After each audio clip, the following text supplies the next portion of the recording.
I'd like to welcome our next speaker is Glen Wasicuna.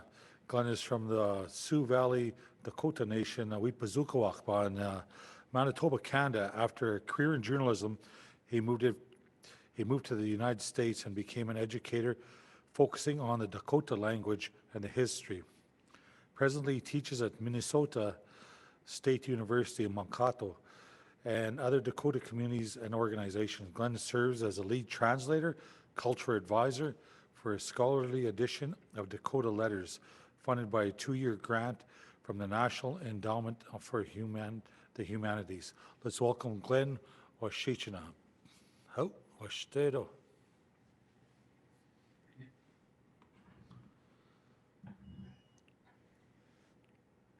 Oh, Welcome. Dokadioka, Dayawan Hundos. Yahipiki, Wastera, Yahipiki, Wastera.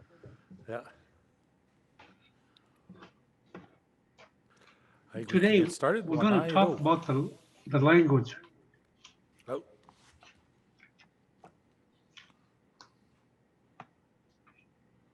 Some of you are teachers teaching the language in classrooms and that, and some of you just want to learn the language.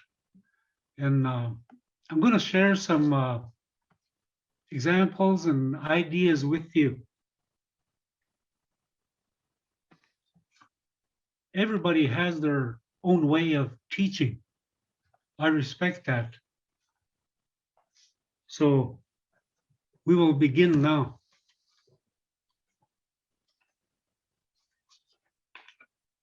Tatanka oyate.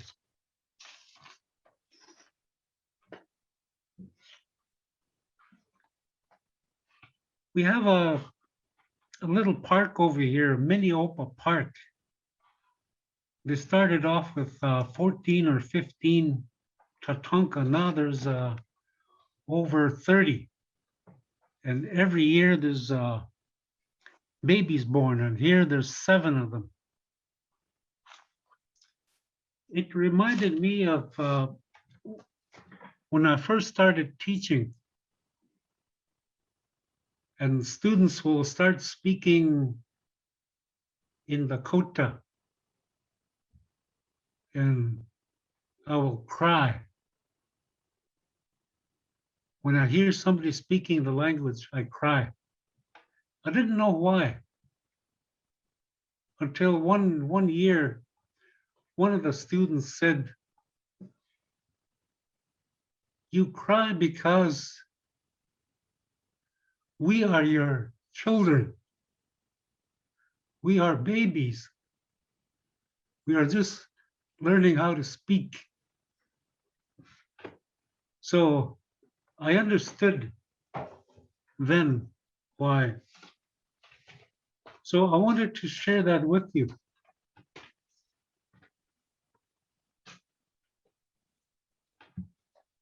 So, like Orwell said, we were told not to be Dakota. We were told not to speak Dakota. We were told not to be who we are.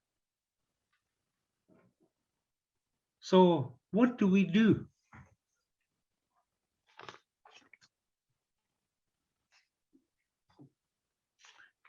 For you teachers in the classroom, whenever your students come in, and anybody really, like if you're just learning the language, listen to this and understand. Teachers, whenever it's time for the students to come into your classroom, stand up. Stand up and greet your relatives as they come into the classroom. Oh, dokarionha, ostedo. Smile from day one. Be happy that you're seeing these young people. They're brave for coming into the classroom to learn the language. It takes an incredible amount of bravery to do that. And yet these young men and young women, they come into the classroom to learn. Be good to them, be kind to them, teach them respect, show respect to them, talk to them, compliment. You're a good boy, you're a good girl, be friendly, use relative terms right off the bat. Tushka, Tojan, Tahashi, Hankashi. Start using those words and they will listen.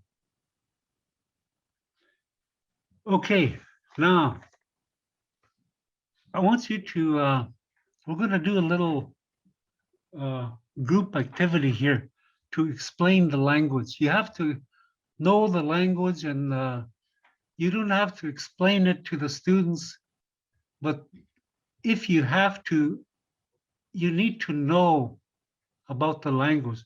So here's one way. One way. On your piece of paper and pencil, draw a triangle. Make it sort of big so you can work on it. A triangle. Okay, on the bottom left-hand corner, put me, M-E, me. Actually, that's the person that wants to speak the language. He or she is on the bottom left hand. Okay, on top of the triangle, right on top, write creator. Creator. And then go down to the bottom right-hand corner and write the language.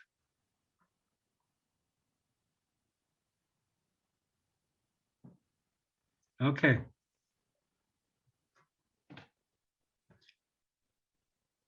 Whenever somebody wants to speak the language, whenever somebody comes to me and say, Glen, teach me how to speak Dakota. I want to learn Dakota. I used to say, okay, let's start learning Dakota, and I'll teach them all kinds of words, but something was missing. Either they'll quit, they'll go away, or something was wrong. The learning didn't occur.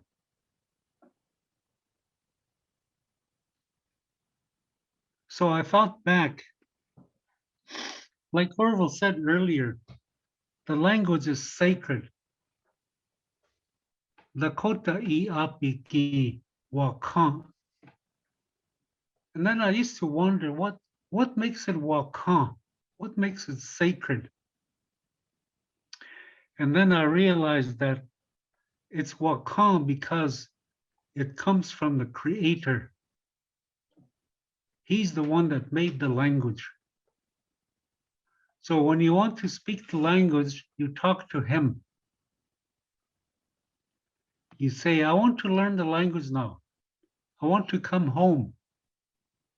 I want to speak this sacred language.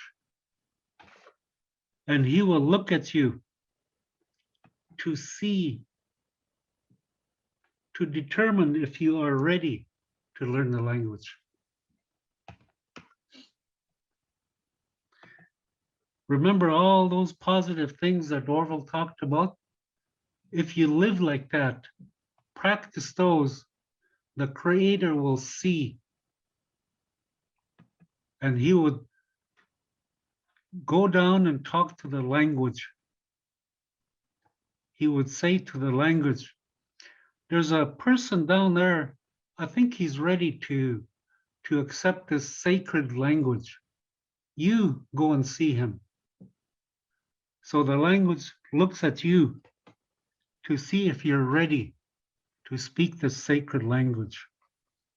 You have to be ready. When that happens, it's set for you to learn the language. If you don't do that, you will probably learn hundreds of Dakota words. You'll know all the colors, you know all the numbers, you can count to millions, and you'll know all the animals, but that's as far as it'll go. If you want to speak Dakota, if you want to speak in sentences, if you want to speak in paragraphs, you have to do this. And the language, it's a sacred being. The language knows who you are when you talk to him. Either he will come to you or he wouldn't. When he comes to you, you will learn the language somehow, some way. I've been involved with teaching the language for over 20 years now, and I've heard and seen many things. The ones that understood this triangle idea, they're the ones that are speaking Dakota today. And the other ones, they just know hundreds of Dakota words. They can't put them together to speak.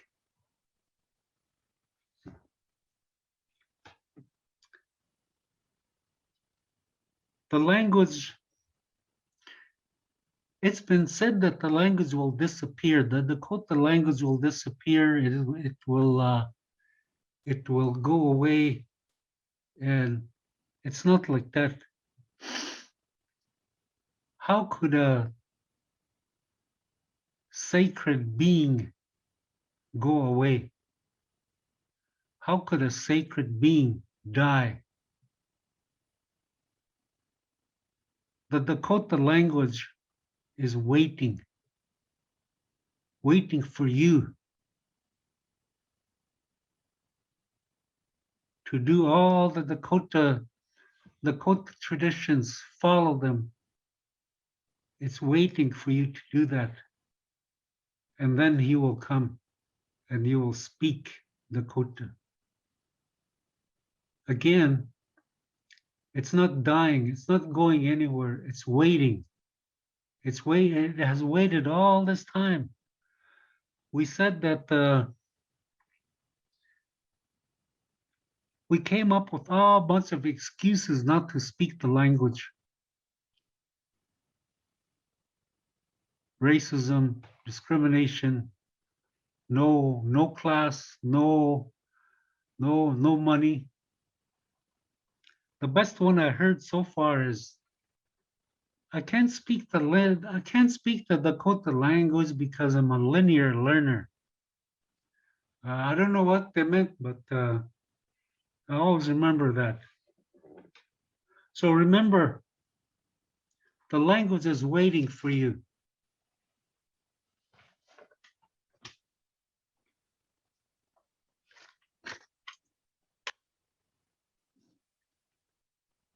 So this is, let's talk about the language some more.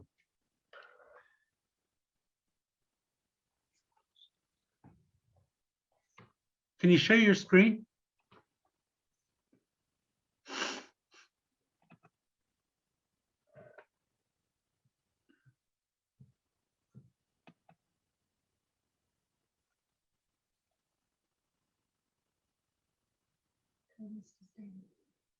Oh, you're disabled.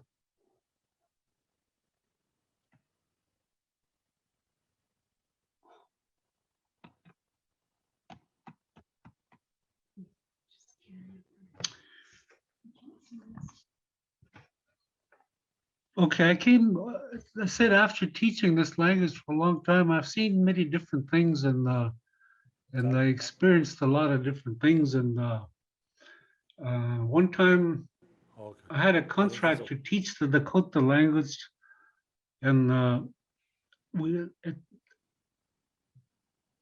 people from all over applied.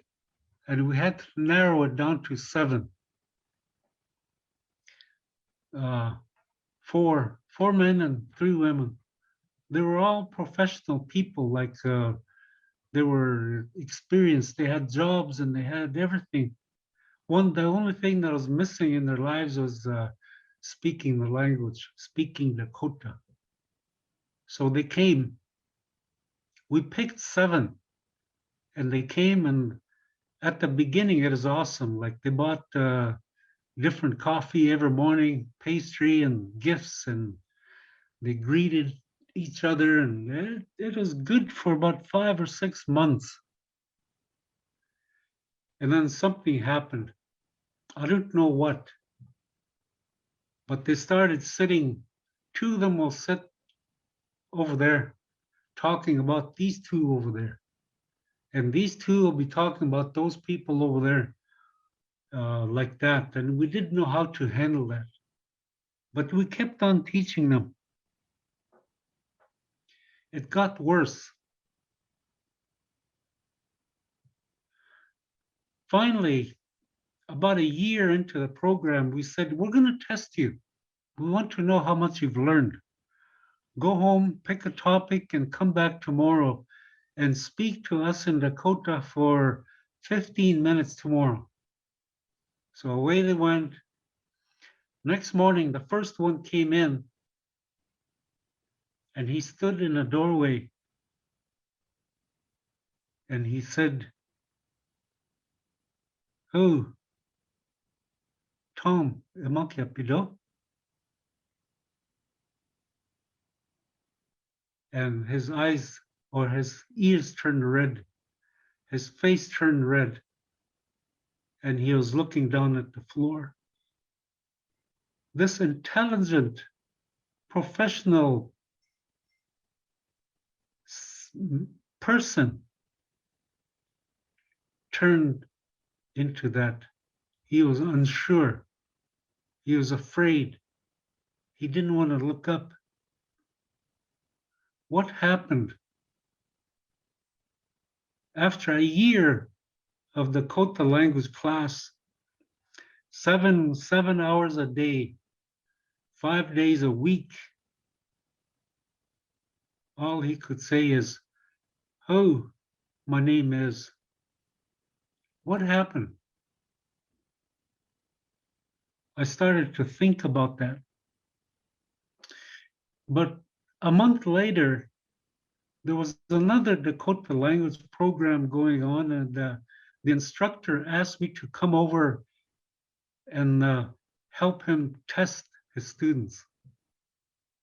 So I said, okay. So I went over there, and the same thing.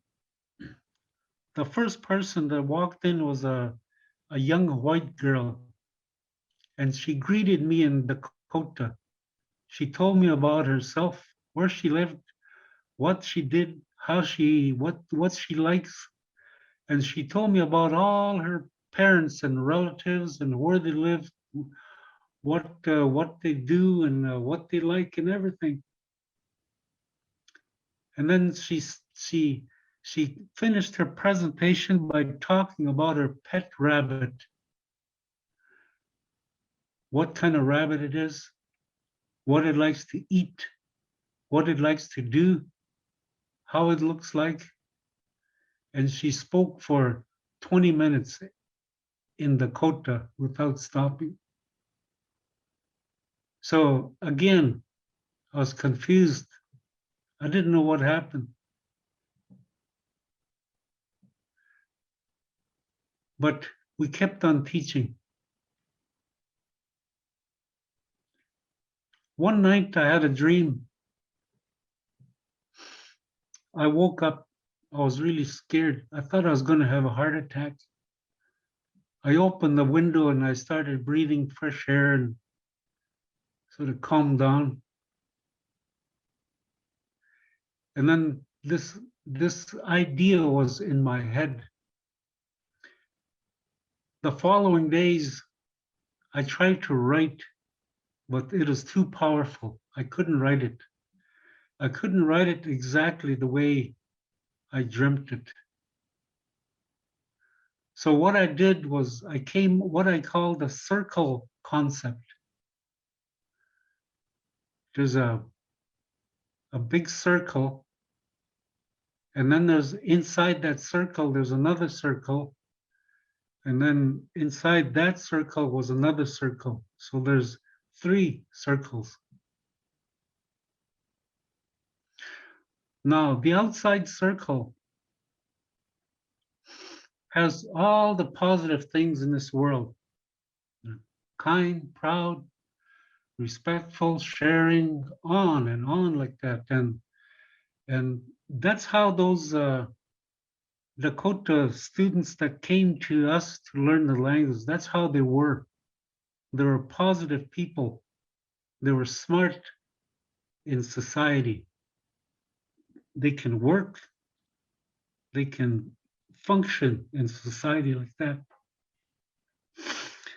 But then as we started teaching the language and talking about Dakota ways and Dakota thought and that, they went into this other circle, and it was filled with negative things like boarding schools, abuse, identity, values, fear, addictions, Sioux, Dakota, all kinds of things they're confused with. And that's what they turned into. And they started talking bad about themselves right in front of us.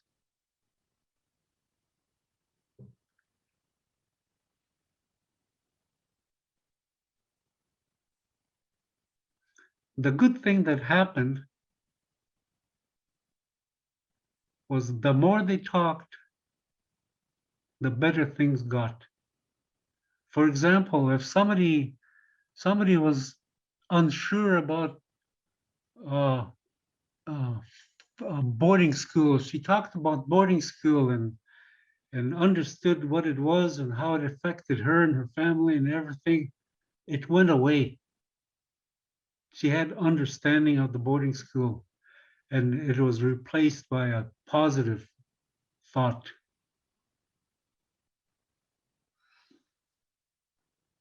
And another one, if they talked about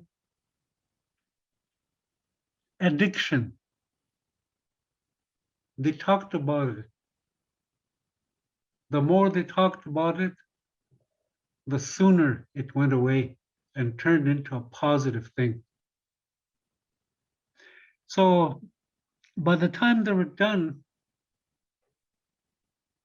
it is all positive. That circle, the first circle, was made bigger by more positive things. So that's another thing that's stopping the Dakota language. They come to us real positive, but they're going to learn the language. But as soon as we introduce the language, something in them stops the learning. And we blame it on, oh, I can't learn the language. Oh, I can't do this. Oh, it's too hard, all that. So that's one of the things that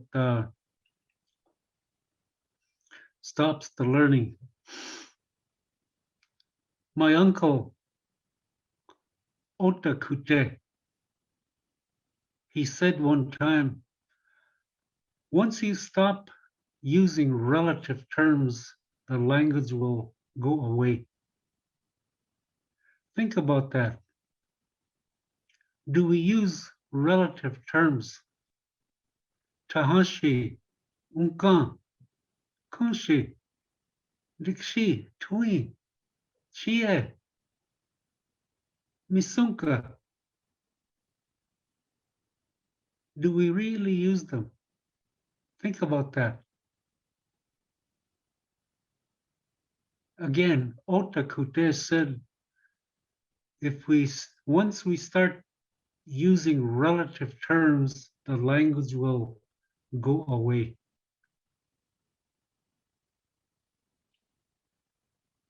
Another one. What stops the language? What values do you have in your community? What are the values? Find out. For example, in our community, our values, we have 7 values.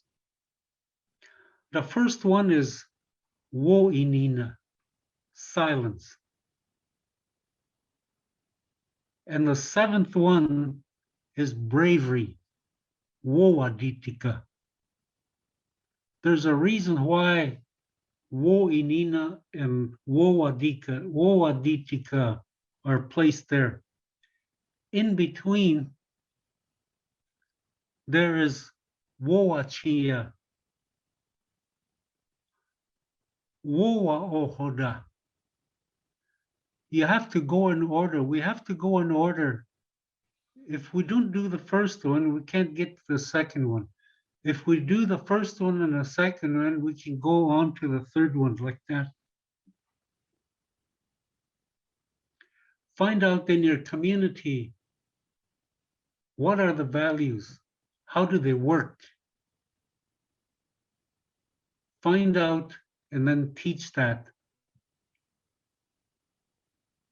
Teach that to the students and they will learn. They will know who they are. They will be able to explain themselves,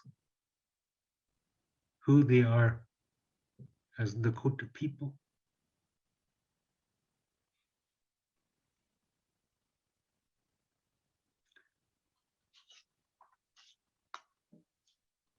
We were in danger of becoming a one-word nation. Remember, I told you earlier, if you don't follow that triangle idea, you'll just know words. We were in danger of becoming that at one time. Now, there are people speaking all over the place. They learn the language. Can you see the feet, the images of feet?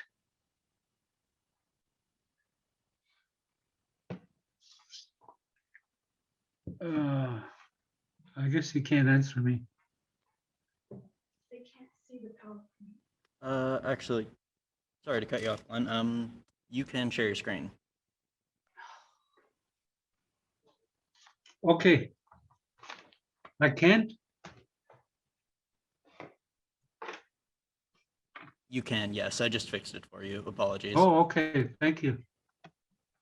You want to go back to the circle? No. Feet. Okay. Everybody see that? No, not yet.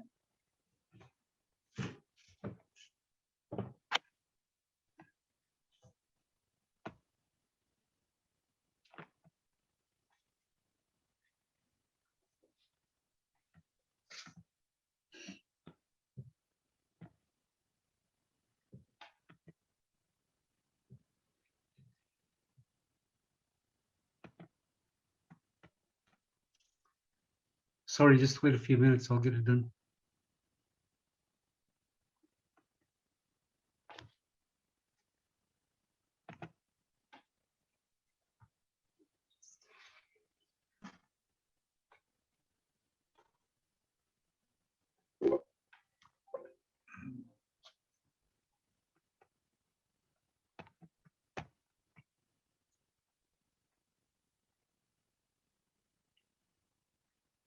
Technology is great, huh?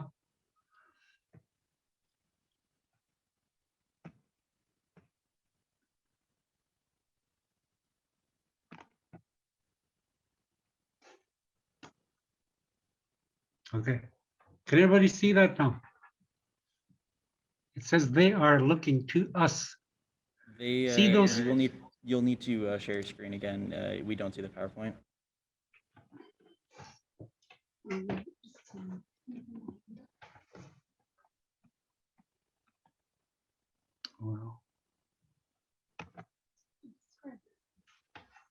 Okay, I'll go on to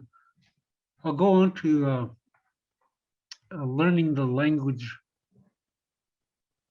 This applies to everybody, not only the teacher and the students in the class, but everybody who wants to learn the language. Make sure that you learn the Dakota alphabet. Learn it frontwards and backwards and upside down. Because the good thing about Dakota words is you pronounce all the letters when you say the word. You never leave any letters out. If you say the letters, you would have said the word. And what happens when you learn the alphabet is you can read anything in Dakota, no matter how long it is, you can read it. And then you can write it. You can write in Dakota.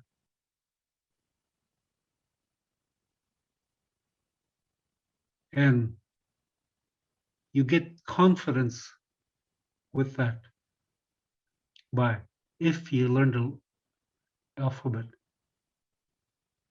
And the good thing about that is fear is taken away. A lot of students that I've talked to say fear is in the way. And we explained that the language, the sacred language doesn't like fear. It doesn't come when fear is in the way. So learn the alphabet. Make sure you nail it down and know it well. Because it's going to show up later when you start speaking and talking and knowing the words. You will understand the words a whole lot better and clearer.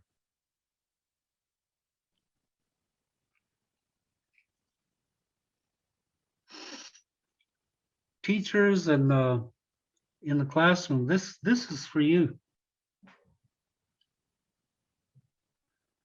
In your classroom, to your classroom, invite parents to come and sit and listen.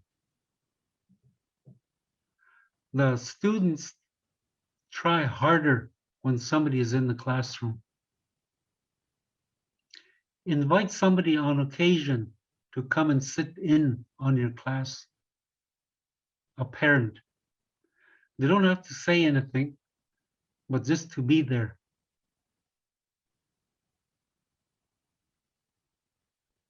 And teachers, whenever there's a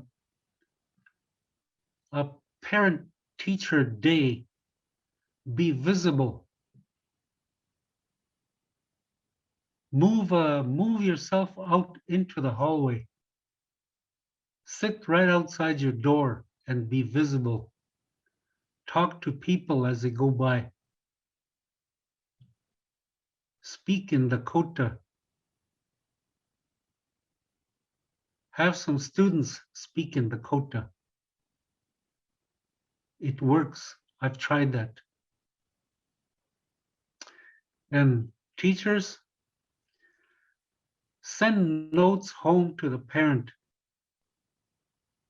telling them that their student did really well in Dakota this afternoon. He knows this, he knows that. He can speak clearly now.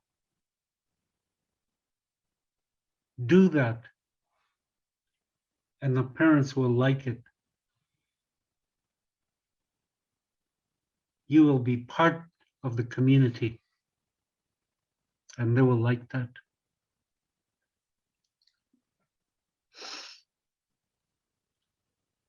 Teach song. Every community has a singer.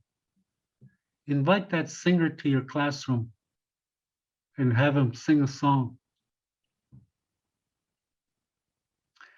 Sing the flag song. Teach them the flag song. Teach them the words. and sing. A tribal school I worked at, a group of boys we taught them the flag song. And every morning before school, they sing that. It's a beautiful song, and it starts the day off really well. So invite somebody to your class, singer. For kindergartens, grade 1, 2, 3, talk about prayer. My dad, Hechaka Chui Maza, once said, it's hard to be an Indian. As a young boy, I didn't really know what he meant. I thought it was hard to be an Indian because we didn't have this, we didn't have water, we didn't have money, we didn't have this and that. But later on, he told me that it's hard to be an Indian because every step you took was followed by a prayer. That's how we were at one time. Understand that. I'm not saying walk around praying all day long. That's not what he meant.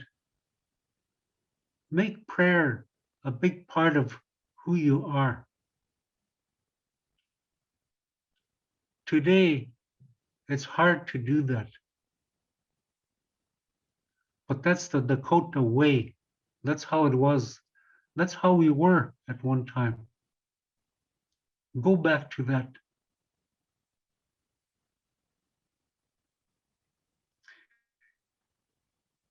Teachers, middle school,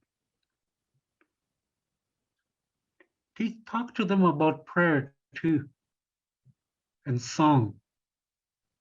Teach them songs, teach them prayers, teach them about sweetgrass, teach them about sage. Incorporate that into your class. If you can't, teach them about it. Explain to them what it is. When I was in teaching middle school, I learned something that changed my teaching method. There was this, we were in class, and this young man, Guy, he raised his hand. Unka, I don't want to say Tatanka anymore, he said. I've said Tatanka every day since kindergarten. I don't want to say it anymore.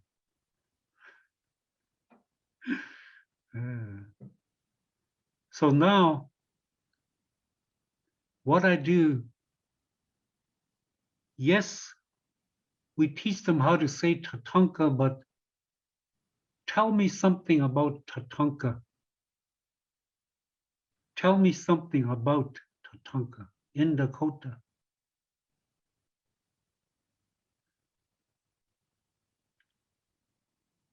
I started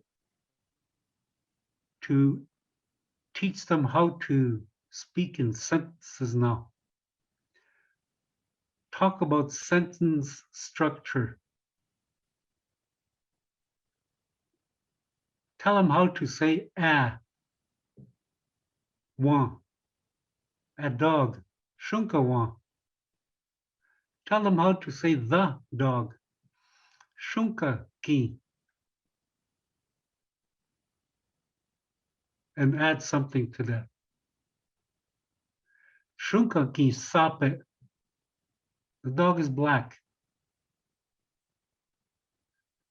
Shunka ki sape a tonka. The dog is black and big. Teach that until they learn how to say those. And you would have begun to teach them Dakota. to speak Dakota.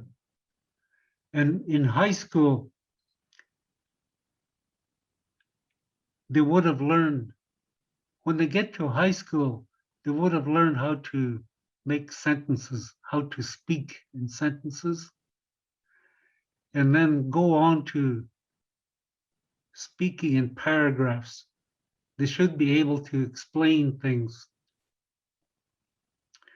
Yesterday, I went to the store and I saw my friend Tom. He can explain things.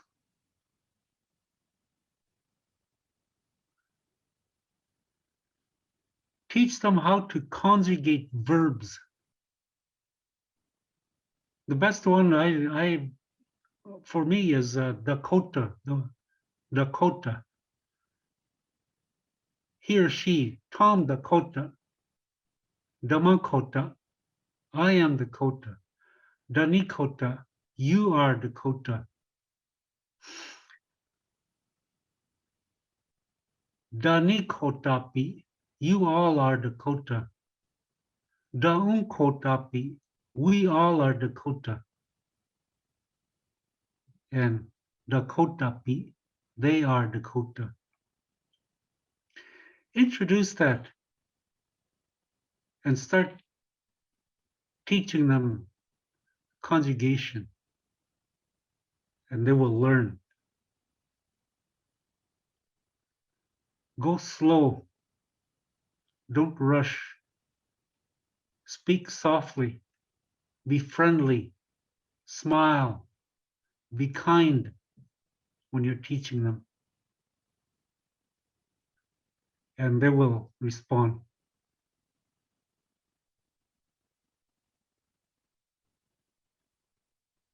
You do the school with, if you're teaching in a college situation, you can have a syllabus. You can tell what you're going to be teaching.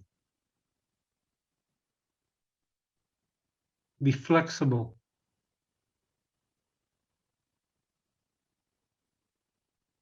Again, look at them as babies, because they are when it comes to the language. Treat them like babies. Be kind to them. Tell them they're doing good. And they will respond. They will learn.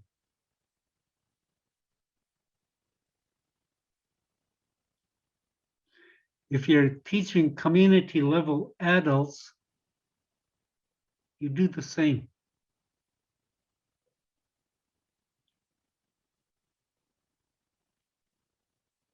Because they're babies. Look at them as babies.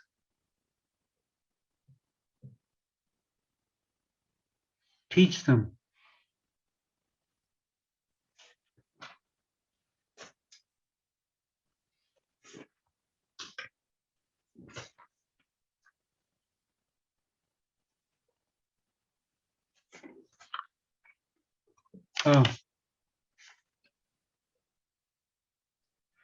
I know that's a lot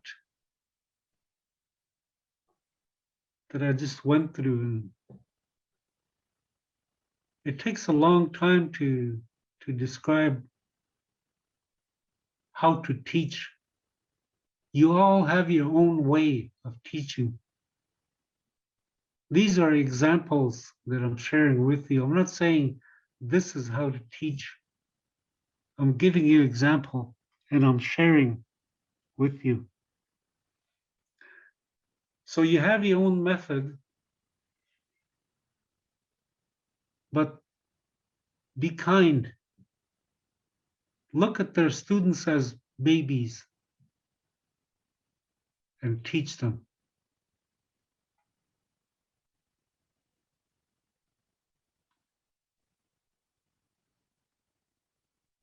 How mitaki api? Dakota yapi ki un speech chiapo. Dakota yapi ki o kachni rapo. Dakota yapo.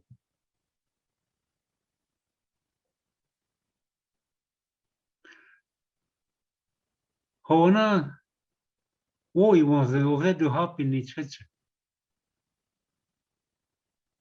Hana wana, imo po, waki hika abduptik tiro. Pida maya pido.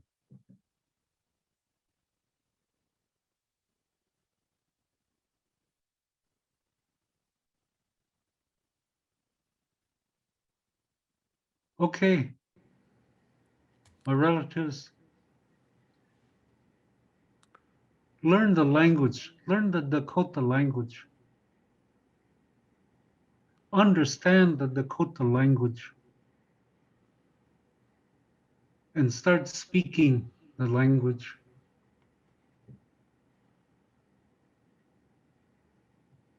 So now it's question and answer. So if you have a question, ask, and I'll answer the best way I can.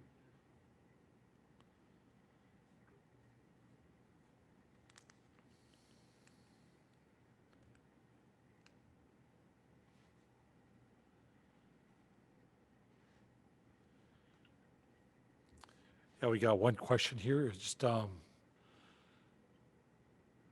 how is it for teachers to incorporate new technologies into teaching in a classroom or teaching to students that are not in the classroom because of pandemic, but they teach through other methods such as computers or Zoom or those type of things? And Mm.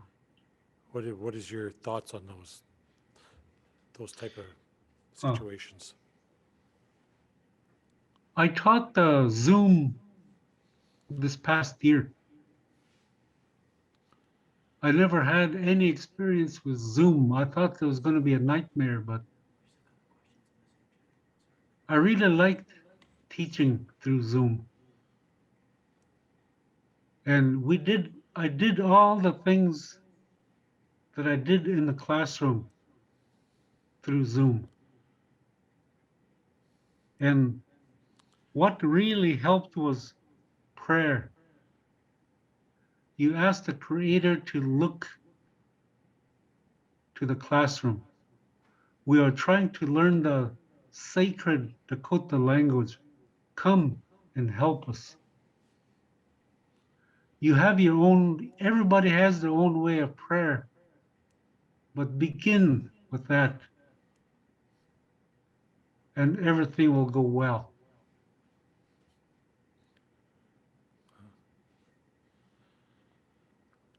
I got another question here. Is there a difference between the way you teach children and adults?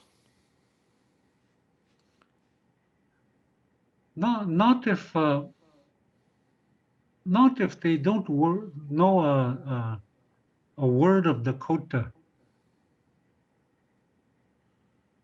If they don't know the Dakota language at all, there's no difference.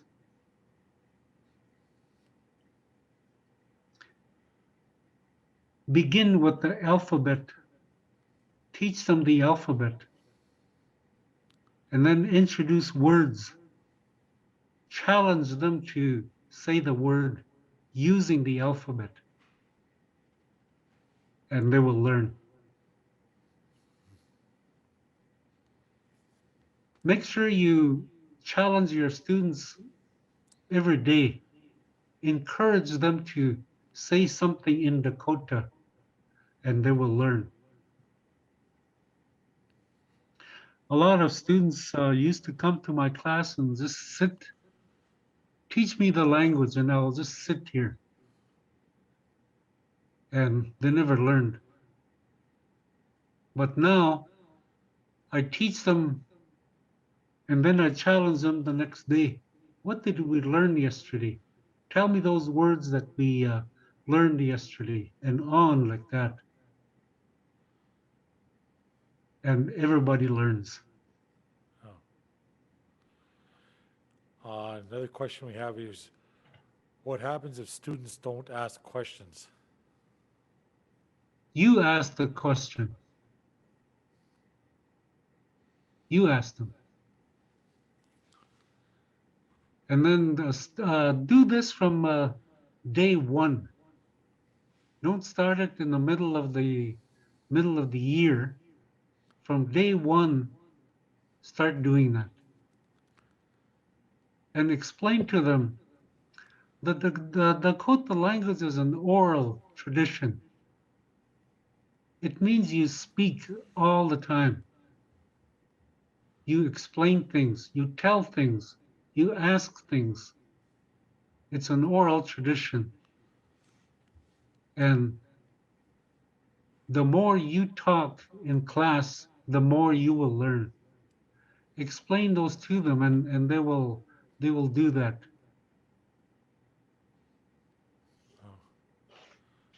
Still, um, another question is from Sonny Whipple. What is the best way to get students to engage? Or you teach them first. You teach them words. You teach them words, as many words as you can. And then you teach them sentence structure, like a dog, the dog, and then you include descriptions of that dog. And then you challenge them to talk to each other every day. Speak. It's a scary thing right now for people in general to talk. We lost the art of talking, conversation. We don't do much, or we don't do it at all. So encourage them to talk to each other. Or you say, ask me a question. Tell me something. What happened when you left this classroom yesterday? Tell me one thing that happened between yesterday and today. One thing. And they will learn.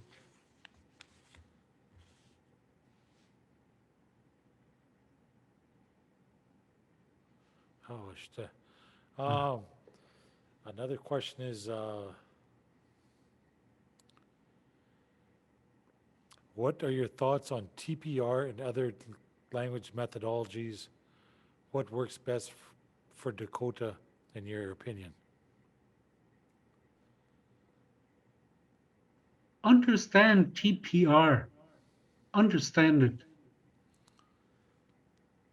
But then again, understand the Dakota thought, Dakota way, and Dakota means.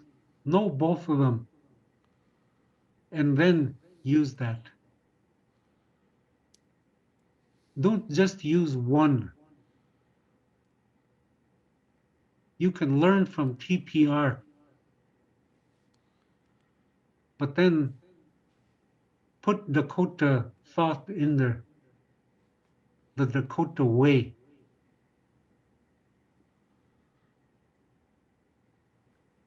Go to as many teacher conferences as you can. They talk about teaching methods, and you will learn something, and you can bring it back to your classroom and turn it into Dakota way. It could be done. That's what I do. I go to a lot of conferences, workshops, and I learned a lot.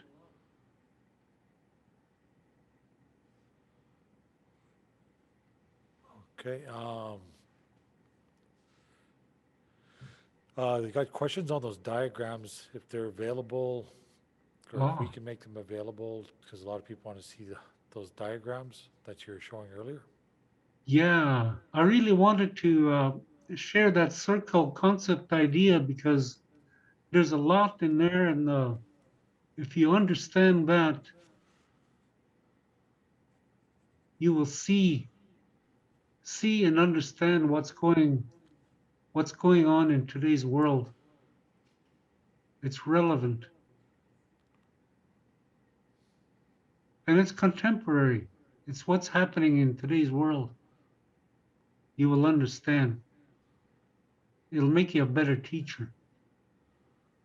So I will talk to Ellie, Yeah. and we'll do it like that. I'll send it to her, and she can, whoever asks for it can get it.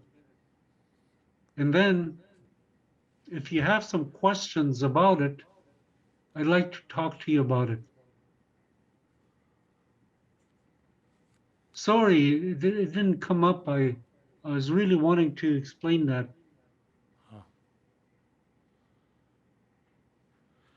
Yeah, no, so I'll talk to Ally. Will make. She just said here she'll make them available on the site, and I guess just ask the questions on the diagrams. They Okay. can contact you, I guess. One more question. I have one question on dialect. If it's on to explain dialect, like Lake She Glen or Dig She Glen. If we are learning the language, is one or the other a dialect?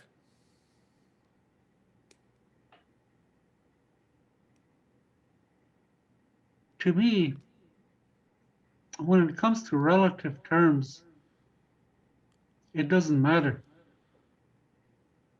Use either one, but know the difference. Dikshi is Dakota and Likshi is Lakota. Know the difference, but you can call anybody either one. And that goes with other words too. Know the difference.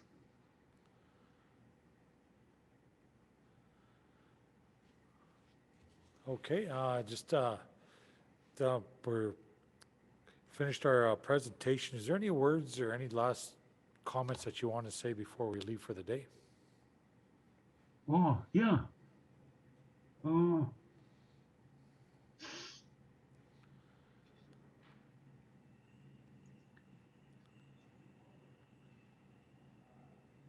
Look into your community. Find out about the language. Talk about the language. This is what I found out about the language.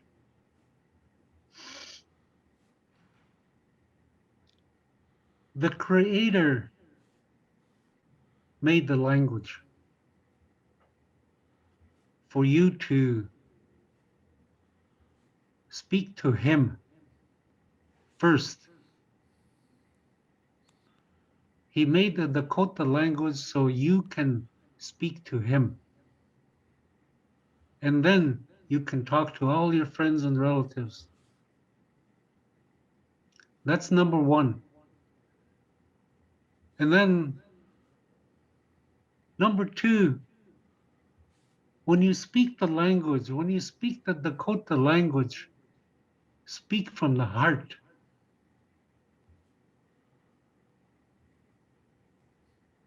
Not from your brain. The brain is powerful. If you speak from the brain, you can say anything. You can lie, you can cheat, you can swear, you can yell and tell half truths and on like that. But the Creator said, when you speak to me in Dakota, speak from the heart.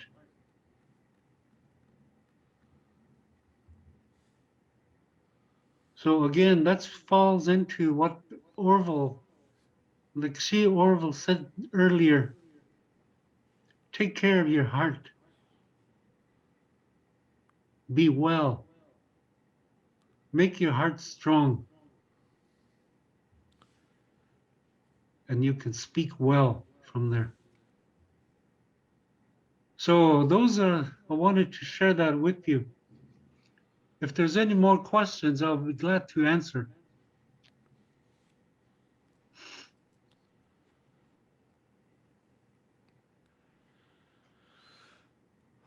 Okay, doesn't look like any more questions, but if anybody has questions, send them in to us and we can forward them over to Glen Wasicuna later on. But would like to thank you for dropping in. Some very valuable knowledge you had there. Lots I've learned from you, and I'm sure a lot of our audience out there have learned a lot too. So, Padame Ado, and thank you very much for being part of our conference here. And we look forward to seeing you down the road again. Thank you too. I really appreciate it. Doksta. Okay. Oh, No, just let our audience know it was a real good presentation, really two powerful speakers this morning. Just really appreciate them stepping forward and helping us out here too and performing